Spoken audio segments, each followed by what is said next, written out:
Dude, you are not legally responsible for your actions while hypnotized. Is that true? I have no idea. I just made that up.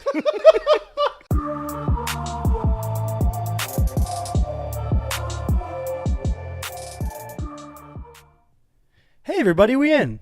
We in. We in. Hey guys. We are Girls. here for... Yeah, don't leave the ladies Or out, what? dog. Or whatever. If there are Welcome aliens and dogs. cheetahs, Dude, I love cheetahs. gerbils. Gerbils are kind of cool. Yeah. Anyone listening, we welcome you. We welcome all listeners. Welcome to a spoiler episode. We are talking about Lady Bird this week. Oh yeah. Bird. Which Wait. going into this movie, I had no idea. Wait, what is Lady Bird? What is Lady Bird? It's the name of the movie that we're talking about. I watched Bird Lady. Is Bird Lady the like a spin-off of Birdman? Huh? It's it's a spinoff of Bird Person from Rick and Morty. Yeah, I don't know what that is. Well, I was talking about Birdman, the movie with Michael Keaton. that joke failed anyways. Yeah, So we you're watched not- Lady you're Bird. not a funny person. Or you so- watched Lady Bird. I watched Lady Bird like last year. I watched Lady Bird for the first time today. When everybody else watched Lady Bird. Listen, Because you're late. we talked about this recently. Like any movie nominated for an Oscar last year, I didn't watch it because I didn't have Movie Pass yet. So I was like, I'm not going to go see all these movies. That's expensive. Still not excusable. Sure it is. Yeah. All right, so Deets, Lady Bird, written and directed by, in her directorial feature debut, Greta Gerwig. She's also an actress. She was in Frances Ha. She wrote and starred in Frances Ha. She's like a big up-and-coming star in the movie industry as a director, it seems. Looking forward to her future endeavors. What has she acted in? What? I didn't really know much of her stuff. There was something called... I don't remember. All right, so you might have seen her in Jackie if you watched that last year. That was also nominated for an Oscar. Natalie Portman, Natalie Portman was nominated for an Oscar for her role as Jackie Kennedy. She was also in 20th Century Woman. That's the one that I Women, 20th Century Women. Woman. That was also nominated for an Oscar for screenplay, I think. Oh, and really? I think it might have been nominated for another performance Oscar. So she's got her hands all over award-nominated. Yeah, things. I mean, she's just usually occupies that kind of movie. That's cool. Little synopsis. In 2002, an artistically inclined 17-year-old girl comes of age in Sacramento, California. And that is basically this movie. That's what happens in this movie. It's a coming of age story. And the character, the 17-year-old girl that comes of age in the film, is played by Saoirse Ronan. Get that pronunciation right. Saoirse. So it is rhymes with Saoirse. inertia. Ryan Gosling taught me that. It rhymes with inertia. Yeah. I would remember rhymes with inertia. She plays Christine Lady Bird McPherson. Mm-hmm. I did not know going into this movie that it was called Lady Bird because of her the name. main character gave herself the name Lady Bird. I'm pretty sure that was in one of the trailers. I missed that trailer. Because they literally start off the movie with her saying, Yeah. like, call me Lady Call me Bird. Lady Don't Bird call to her me mom." whatever Yeah. her real name is. Christine. Saoirse Ronan is a 3-time Oscar nominee, something I'm going to point out several times throughout this cast list. There are decorated actors in this film. She was in movies like Brooklyn she was nominated for. She was nominated for this movie. She was in The Grand Budapest Hotel, and she was also in Atonement, James McAvoy movie a while back. She was nominated for that movie as well when she was younger. I think she was played like a 13-year-old in that movie. Her mother is played by Laurie Metcalf. She is also nominated for this movie, supporting actress. You might know her from Roseanne. You might know her from The Big Bang Theory. She plays Sheldon's mom. Oh, she does. Yeah. You might know her as the voice of Andy's mom in the Toy Story films. What? Yeah. She's been around doing lots of stuff for a long time. Isn't she according to Michael Scott, the most important character Yes. in the Toy Story universe? Because without her, there'd be no Andy. Without Andy, there's no story. Her husband in the movie, Larry, is played by a dude named Tracy Letts. I actually really liked him in this movie a lot. He was in The Big Short. He was in the show Homeland. He was in the movie The Post last year, the Steven Spielberg movie. Mm-hmm. He's another dude who's been around. But then we get to some of these supporting actors. And the two dudes I'm going to mention, both nominated for Oscars. Neither for this movie, though. The first is Lucas Hedges, played as Danny O'Neill in this movie, who was nominated for an actor for Manchester by the Sea, where he plays Casey Affleck's nephew, right? Yes. Yeah, his nephew. He's very good in that movie. Mm-hmm. Very, very good. He's also was in Three Billboards Outside of Missouri and Moonrise Kingdom. Mm-hmm. The other actor is Timothée Chalamet. Timothée Chalamet. I don't know how to actually say it. I'm Is it pretty sure. Chalamet? I'm pretty sure. No, it's Chalamet. Chalamet? I'm pretty sure it's Chalamet. Chalamet, mate? I'm pretty sure it's Timothy Chalamet. It is Timothy, even though there's that weird thing over the E? Hold on. I think it might be like Timothée or something. Whoa! The Something dude's crazy. the dude's from New York. He just got a crazy name. Yeah. Timothy, maybe? Chalamet? He plays Kyle. I'm pretty sure. And yeah. this character, Kyle, is a poor representation of all Kyles of the world because he's a super douche. Yeah? He's a super douche. But Mr. Chalamet has also been Oscar nominated for the film Call Me By Your Name, which he co-starred with Armie Hammer in. And he also played young Casey Affleck in Interstellar. Yep. Yep. He's another dude that's blowing up. He's getting lots of roles. Very distinct-looking young man. And then I put one more actor in here. Her name is Beanie Feldstein. She plays Julie. She plays the best friend. She was in Neighbors 2, Sorority Rising. But she's pretty important to the story of the movie, so I included her in here. She's funny. She's funny in this movie. I don't really remember any funny parts from her. She's always she's got the crush on the teacher, played by the dude from Limitless. Yeah. Yep. Yeah. That I don't really remember the dad either. There's I like certain him. things that stuck with me. Well, With yeah, this movie. you watched it. So I mean, it's been a year since Okay, I've watched so yeah, it. you're a little out of touch. I kind of sort of, but I feel like that's a cool way to approach it Mm-hmm. because you having just watched it for the first time and me, I watched it Yeah, one what time stood a out year enough ago. to remember. I can come at long-term. it from that lens. Yeah. I've also included here on this little prep sheet here. This movie was nominated for 5 Oscars in 2017. It was nominated for Best Motion Picture, Best Leading Actress, Saoirse Ronan, Best Supporting Actress, Laurie Metcalf, Directing for Greta Gerwig, and Best Original Screenplay for Greta Gerwig. Lots of nominations for this movie. Thoughts? Impressions? Ideas? Remembrances? Of this movie? Yeah. All right, so I really liked it. This was probably one of my, I wouldn't say it was my favorite of the Best Picture noms of that year, but I really enjoyed it. I enjoyed how intimate it was. I feel like that was probably the predominant thing about it that I liked. I would say the only thing that sort of kept me from it being my favorite movie of the year was Lady Bird's character, as well written and as well performed as it is. I don't want to hang out with her. No, I would never want to spend Right? time with her. She's the worst. You wouldn't want to hang out with her. I was going to say, I like this movie. I think it's a very good movie, very well-made movie. But it's a movie about a bunch of people I don't like. Yeah. I don't like basically anyone in this movie except maybe the dad, but it's more because you feel bad for him, and her best friend because she's always nice. Other than that, and also Lucas Hedges' character, because he's he could have his own coming of age movie about him. True. If you looked at the story from a different angle, it could easily have been a movie about him.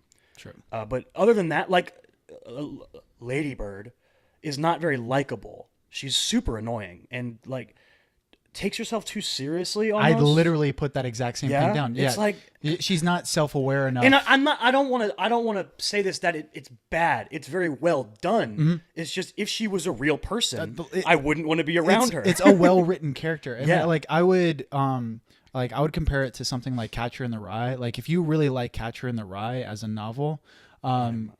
yeah, if you really The like movie Catcher opens with her and her mom listening to Grapes of Wrath, not Catcher in the Rye. Right. I thought it was Catcher in the Rye for a sec. which are two different. I don't really know Grapes of Wrath a lot, but the Catcher in the Rye is a very coming of age, very angsty novel. And if you like that and you can sort of sink into that character more, I've never really gone through angst. At least as growing up, I never really went through that.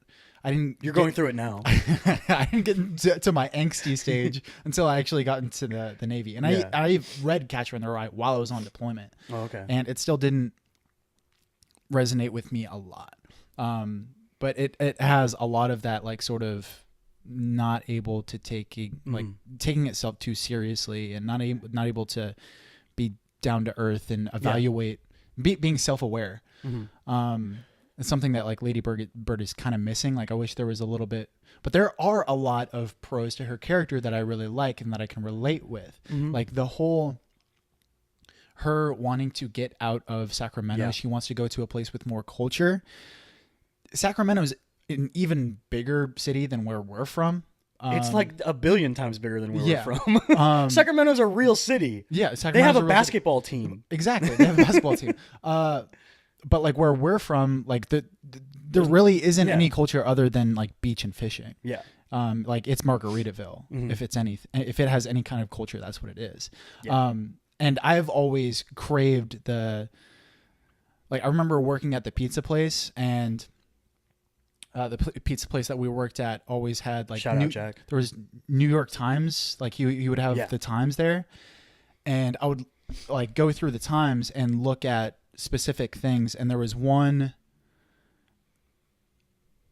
time I was looking through that paper, and it was listing all of the places that you go to see all of the Oscar noms and all of like weird stuff, like documentary shorts and stuff like that. Documentary shorts is like the hardest fucking thing to find, and like you can just go to a theater and see it when you're in New York or LA. And that was something that I really craved. Like I was sort of okay with being in a small town aside from that.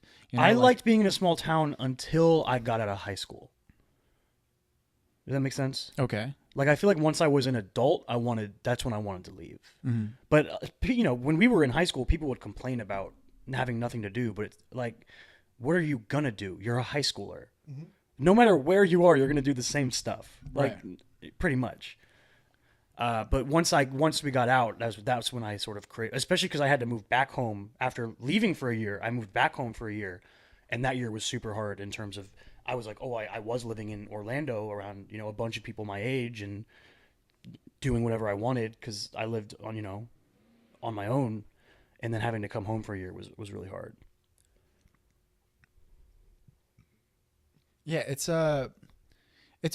weird because it's really easy for me to be a shut-in, like I don't really need a big city for I think both of us are a majority of things. Like I'm perfectly fine with as long as I have internet, you know what I mean? I'll be fine. I'll go get some food and then come home. Like we're not very high maintenance like that. Like you've been playing fucking Madden 11, you know what I mean? That's how you can occupy your time. We're also not very easily It's bored. Madden 11 on one screen and then a TV show on the other screen because I need something to do with my hands. That's what Madden 11 is for. It doesn't take like any of my brain at this point. It's just instinct. Yeah, it's like having a fidget spinner for you basically. One thing I wanted to bring up about this movie was it feels really important to the movie's narrative and themes is the relationship between her and her mom. I don't know what you remember about it, having seen it so long ago, but that's their predominant thing. Yeah, part of the hard part about the movie was like her mom was super mean, like super mean. She would say such mean things to her daughter. But also clearly loved her. It was this weird thing where from one scene to the next, I couldn't wrap my head around their relationship. And then the dad kind of sums it up really well near the end of the movie, where there's a scene where she's trying on prom dresses, and her mom comes out and looks at one and she says, "I love it," and her mom says, "Is it too pink though?" And then she gets mad and goes back in the dressing room and she says, "I just wish you liked me." And the mom says, "Of course I love you." And then she came out of the room and she said, "I know you love me, but I wish you liked me." And I thought that wrapped it up really well. I think it's this weird relationship where they actually don't really like each other very much, but because they're mother-daughter, they do love each other. It's very interesting. Right. And her mom is also stressed. Stressed, but very pushy too. She's trying to get the most out of her daughter. And Lady Bird even says like I know you want me to be my best, but what if this is my best? That's the same scene. Yeah. And weirdly, she's pushing her to be her best, but at the same time is holding her back from going where she wants to go. It's this everything about their relationship is a weird dichotomy of each other. It's kind of destructive. Have you ever encountered a parent that was like Lady Bird's mom? Not in real life. You haven't? I have. I don't think. I mean, not. I can't even. Yeah, I can't even talk about it. I haven't witnessed it firsthand. No. But yeah, like I've seen parents that are sort of like trying to be self-serving, but also like you can tell that they love their kid as well. Yeah, I mean, you see kids when you grow up playing sports. You see parents that are like really pushy with their kids in that sense, I guess. But it seems a bit different. But like even outside of the realm of sports, it's easy for you to get really emotionally wrapped up in whatever your kid does. Well, you're a kid playing a game, so like a specific situation, like like when I see my kid wrestling another kid, I get really emotional and stuff. But it's almost like every interaction, it's like that there's something underneath there that you might not be missing, and it sort of breeds this thing in the kid where they're always they're paranoid. Yeah, it creates a paranoia. They're not doing well enough for their parents. Mm-hmm. Yeah, I'm happily. But it affects like other relationships as well, because they always think that there's some type of hidden agenda. Mm-hmm. Yeah, that makes sense. Let's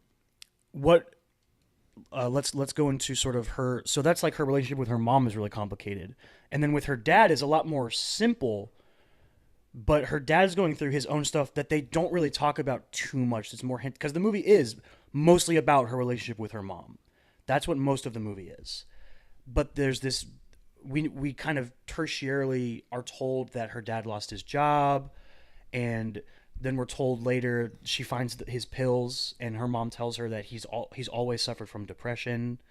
And then there's a scene later where he goes in for a job interview at like a tech company kind of place, and the dude's like 25, 30 years younger than him and is like a douche bro. And then his own son comes in to interview for the same job, but he's like a really sweet guy. He wishes his son the best at getting the job. He doesn't feel any sort of, competitive, bad feelings about any of it. And then he secretly is helping his daughter apply to schools in New York throughout the movie. It's like this weird dichotomy with her relationship with both of her parents. Mm-hmm. But you said you don't remember the dad that much? I do remember like him like struggling to get a job and stuff like that. I remember her mom talking to Lady Bird. Lady Bird's mom talking to Lady Bird about how Lady Mom, Lady Mom, Mama Bird. I remember that, but yeah, off the top, I didn't remember anything of the dad. Mm-hmm. I was just like, oh, like I can't even see him in my brain. I remembered a lot of the scenes with Lucas Hedges, with the mom. I thought the scene with Lucas Hedges when the first time they talk after she finds out he's gay, when he comes into her job at the coffee shop and then goes into the back where she's taking out the trash, and that scene, very, very good. I love that scene. You know what my favorite scene was? What?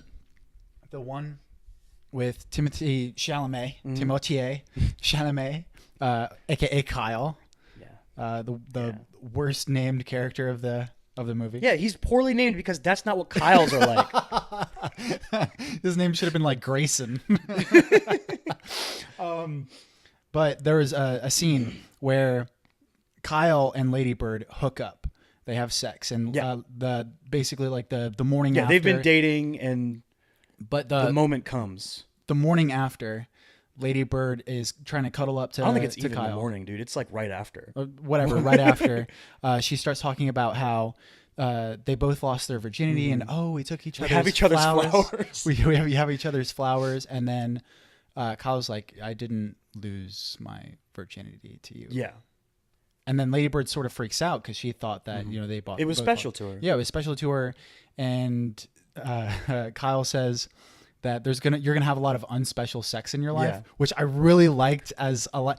Like there's a lot of points in this movie where I just see Greta Gerwig sitting down and writing this line, and I'm like, that is fucking definitely something that she would say. And that's one thing I really love about her work and like in her writing is that like I feel like you get a lot of her through it, even if you don't really. It's interesting. I saw like a trivia thing where she said she was like the opposite of Lady Bird growing up. Yeah. But she's still able to tap into that. And she came out and said like, oh, this isn't really based on my life, but it's like The mom also has the same name as your mom. yeah, the mom has the same name. Like it's about a girl growing up in Sacramento, where she's from. moving to New York, and that's the same thing that she did. It's like, okay, how much is it not based on your life really? But anyways, with this scene, Kyle's like, you're gonna have a lot of unspecial sex in your life, and Lady Bird keeps freaking out and is really sad, and Kyle is like trying to like undercut her to like how she feels by saying you can't like be upset at something I can't control. well, he says that, and then he also says, do you have any awareness of how many innocent people have died since our invasion of Iraq? He's the worst. And then she like just instantly goes, shut up. She goes, shut up. Different things can be sad. It's not just war. I love that line so much because like a lot of, I mean, you probably don't associate with Kyle at all other than the fact that he has your, he's the worst. But like I felt like I saw a lot of myself in Kyle. Like there's You're a lot the of worst. Well, there's just a lot of times where I'll see myself, you know, a day after, a week, whatever. I'll be examining this podcast. I'll be editing it and shit. And I'm like, I'm such a fucking douche. I'll think that kind of stuff about myself. And I don't think that the entirety of me is Kyle, but maybe there is some type of bit of Kyle in you. there's a bit of Kyle in me. I don't want to say that. I feel like somebody could cut that and make a drop out of it. It's too late. You said it. You said it. It's too late. There is no Kyle in me. But when he said that and then she replied with that, I was just like, that's so fucking true. That is such a great. There's just certain things that you need to hear, and I loved it. Yeah. There's really there's moments like that with her character where it's almost there's this thing in writing high schoolers that comes across a lot where everyone who writes a high school movie, they don't seem like high schoolers. And it's a moment like, and I'm not saying it's a bad thing, because part of writing a story and making a movie or anything is like a heightened reality. So you see these like high schoolers they're way more intelligent and thorough thinking than other high schoolers are. But then you see like a movie like 8th Grade that's, you know, all like 13-year-olds in the cast, and it's much more realistic looking, and it can also be great. Both ways work. I haven't seen 8th Grade, so I don't really have that. Yeah, I don't have that frame of reference. It's so good. Ooh, it's so good. I like 8th Grade more than I like Lady Bird. I also heard that she's kind of a dick. Who? I heard that character is like Kayla is more of a I don't know. The main character of 8th Grade? Yeah, the main character in 8th Grade is kind of a dick to her mom. Her dad. Or her dad. She's super mean to her dad. But it's like classic teenager shit. You know what I mean? Like the classic idea of a teenage girl. Like she's just angry? She just doesn't like her dad because he's her dad. Mm-hmm. It's just come on, Dad, leave me alone, Dad. I'm looking at my phone. Like stuff like, you know, the kind of tropey idea of what a teenage girl is. But I've lived with teenage girls. I have sisters. True. They can be mean. It's pretty accurate. They can be mean. Pretty accurate. Yeah. They can also be wonderful, fantastic people. It's just what kind of mood you catch them in. Love you, sisters.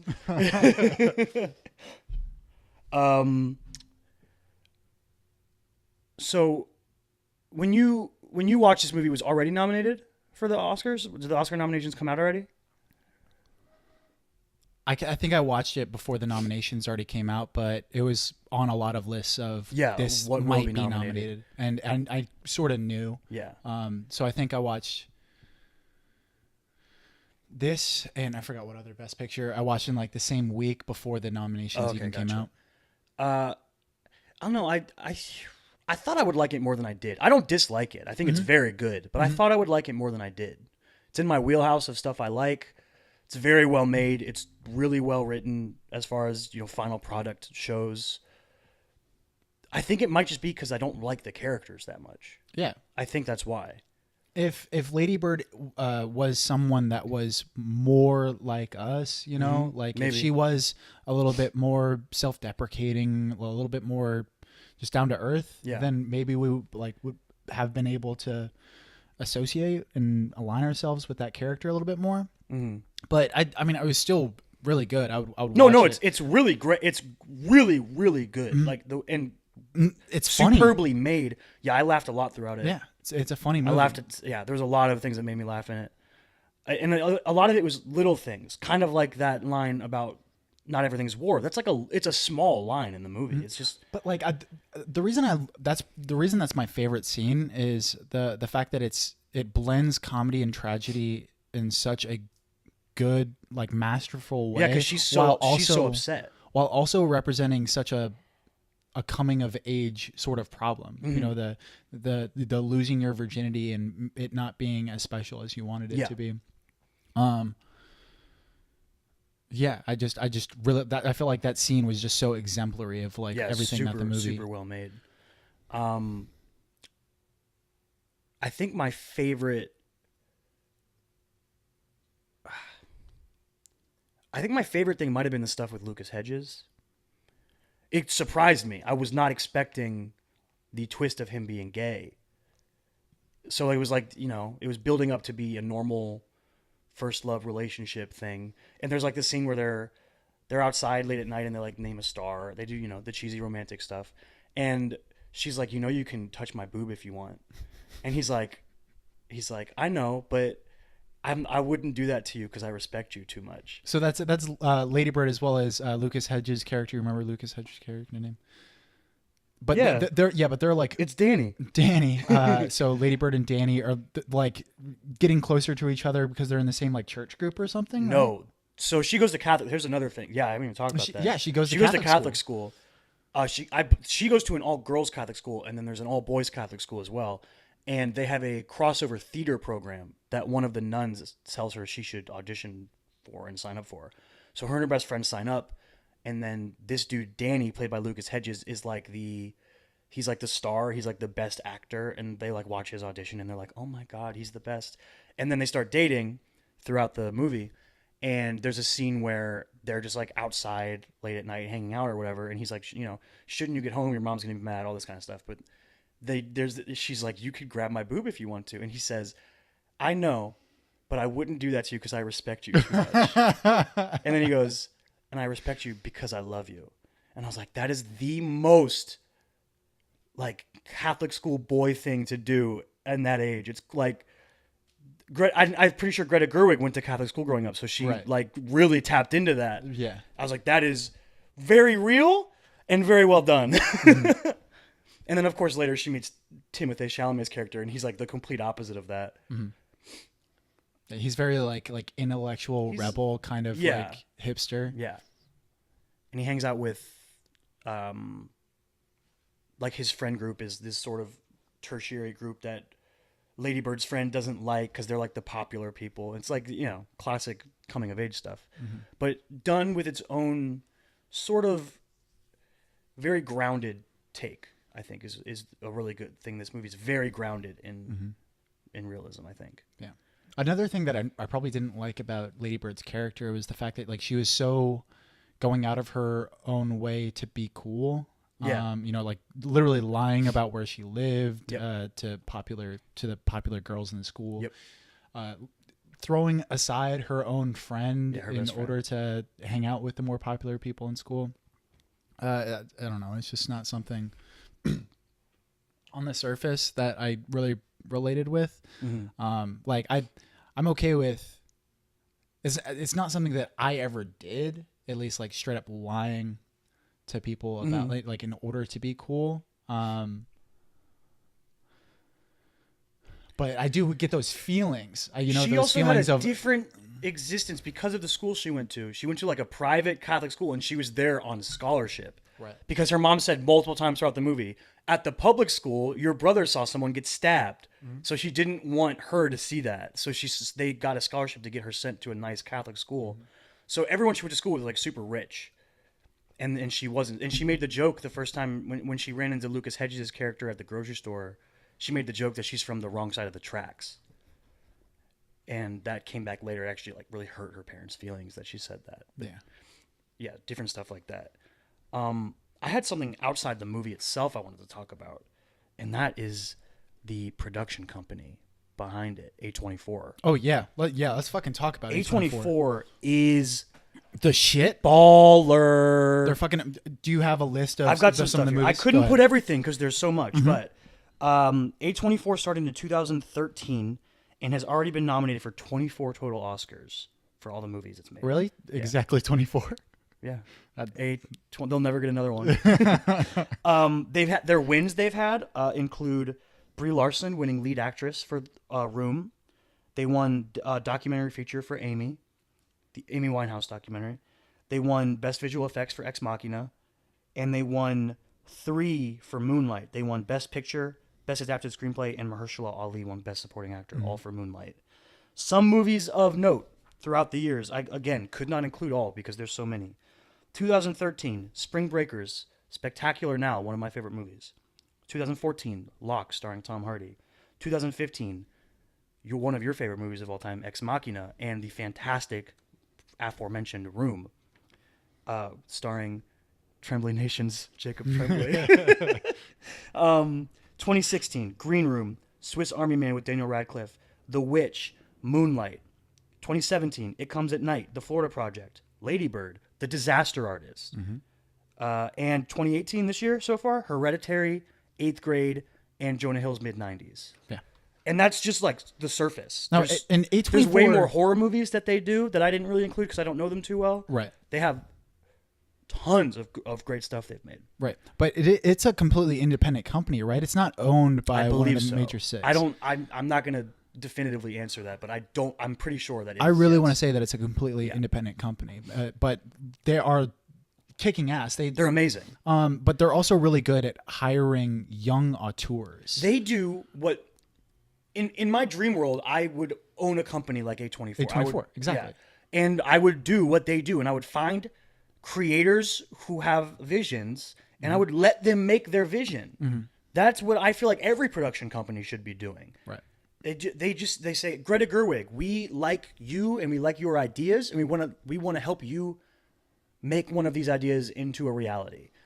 Jonah Hill, we like you, we like your ideas. All these people, they let the creators create, and that's what I admire so much about them. Yeah, completely agree with you. And fucking Ex Machina is my favorite film of all time. Yeah. As of right now, Ex Machina is my favorite movie Ex of all Machina, time. Ex Machina. Ex Machina.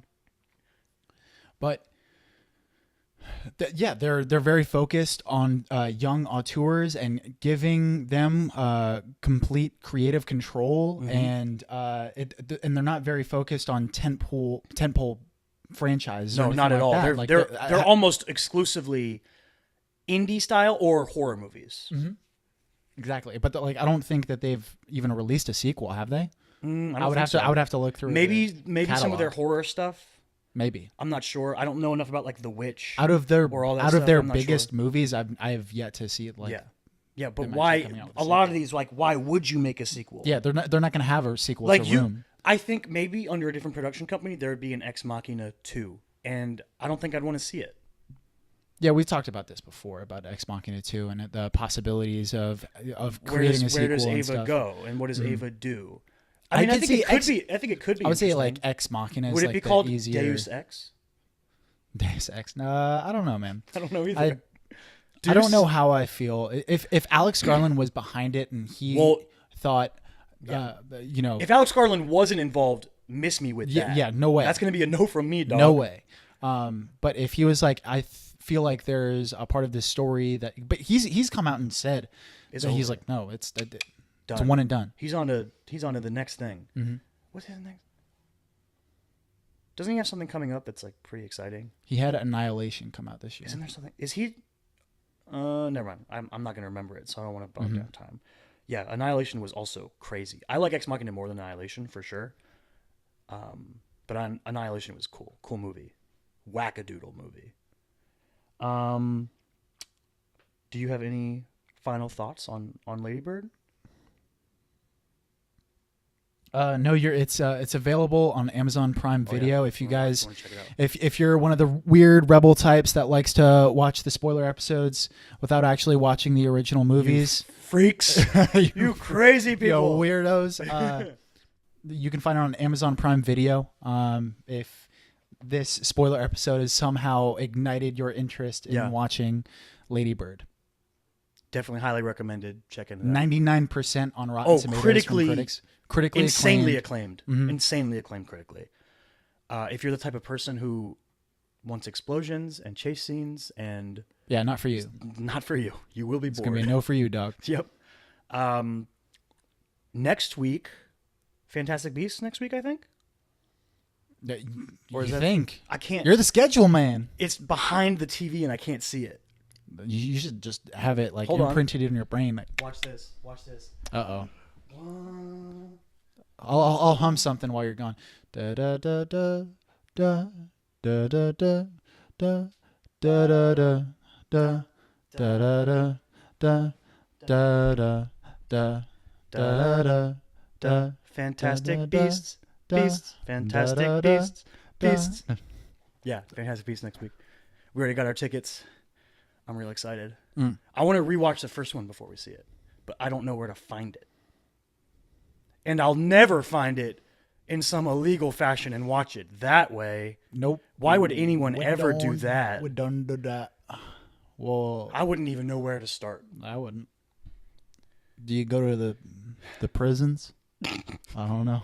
You go to prison. Where you have a copy of Fantastic Beasts and where to find them? Is there a black market in San Diego that you go to? Bootleg dude on the in a trench coat on the street with a bunch of DVDs. He's like, "What you looking for?" It's like Nocturne Alley. Yeah. So come by next week. We'll talk about Fantastic Beasts 2, The Crimes of Grindelwald, Electric Boogaloo. And we'll probably talk about the first one as well, I would guess. At least touch on it. We are Chris and Kyle. He's Chris, I'm Kyle. He's chrismichaelstott.com at his website. Check out his scripts. Chris Michael Stott on Instagram. Yeah. I am Davenwell25, Twitter and Instagram. Catch me live tweeting sports when I'm bored or some other nonsense. The show, tcaks pod on Twitter. The Chris and Kyle Show all over the place. YouTube, Instagram, Facebook. Vote on our poll for the final spoiler episode of the month. This month, the sequel off. We've got another aptly named sequel, Ralph Breaks the Internet. Not Wrecks the Internet. No longer known as Wreck-It Ralph 2, Ralph Breaks the Internet. They shortened it. And Creed 2. And it is a dead heat right now, very close on the poll. So get in there and make your voice heard in honor of the elections just happening, I guess. Go vote. It's too late now. If you haven't already voted for the things that are important in life, vote for our poll. Vote for our poll. Maybe you'll somehow redeem. Maybe you'll feel better. I don't know. Yeah, I don't know. Yeah, I think that's it. We out, dog? I think that we are out. We out. Stay weird.